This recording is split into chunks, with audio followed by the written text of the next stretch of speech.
We put 50 in, we see a credit of 50. We put another 50 in, which gives us 100. Then we go and select the item, and out we take a sandwich.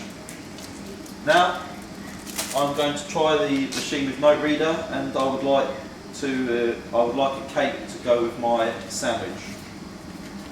Put the note reader in, put the note into the reader.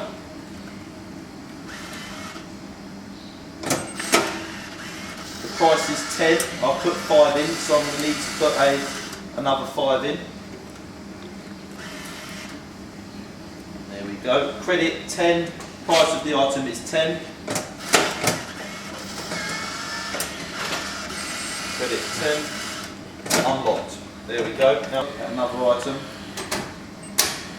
For example, I like the look of a banana.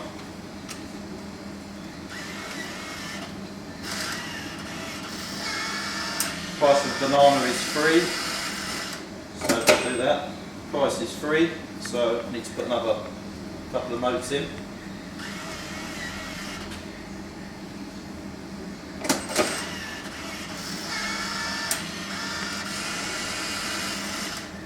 Credit 2, just need to add one more.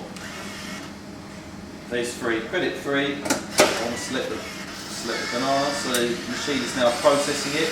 It is now unlocked, and there we go, there's the banana. This is the Shoppertron 431 vending machine